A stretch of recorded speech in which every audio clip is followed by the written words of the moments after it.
తెలంగాణ తల్లి అంటే ఒక భావన మాత్రమే కాదు, 4 కోట్ల బిడ్డల భావోద్వేగం. ఆ భావోద్వేగానికి నిండైన రూపం మన తెలంగాణ తల్లి. తెలంగాణ తల్లి నిలుచున్న పీఠం మన చరిత్రకు దర్పణంగా రూపొందించాం.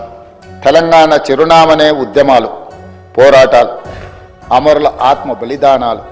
దానికి సంకేతంగా పీఠంలో బిగించిన పిడికిళ్లను పొందుపరచడం జరిగింది. పోరాడి సాధించుకున్న తెలంగాణ రాష్ట్రాన్ని ప్రపంచంలోనే సమున్నతంగా నిలబెట్టాలన్న లక్ష్యాన్ని గుర్తు చేస్తూ చేతులన్నీ కలిపి పీఠాన్ని మోస్తున్న తీరు తెలంగాణ పునర్నిర్మాణ రీతిని తెలియజేస్తున్నాయి. అధ్యక్ష, తెలంగాణ తల్లి రూపకల్పనలో ఉపయోగించిన వర్ణాలకు కూడా ప్రత్యేకత ఉంది, గొప్ప తాత్వికత ఉంది.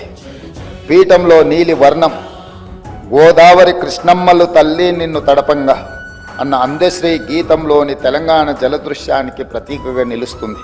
అలాగే ఆకుపచ్చ వర్ణం పచ్చని మా నేలల్లో పసిడి సిరులు పండంగా అన్న తెలంగాణ సస్యశ్యామల వ్యవసాయ కీర్తికి సంకేతంగా కనిపిస్తుంది. ఎరుపు వర్ణం మార్పుకు, ప్రగతికి, చైతన్యానికి ప్రతీక.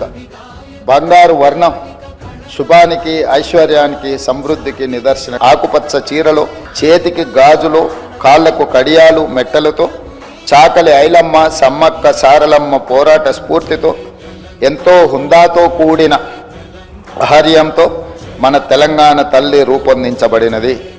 కుడి చేతితో జాతికి అభయాన్నిస్తూ, ఎడమ చేతిలో తెలంగాణ మాగాణంలో పండే సాంప్రదాయ పంటలైన వరి, జొన్నలు, సజ్జలు, మొక్కజొన్న పంటలతో మన సంస్కృతిని, సాంప్రదాయానికి నిలువెత్తు రూపంగా తీర్చిదిద్దడం జరిగింది.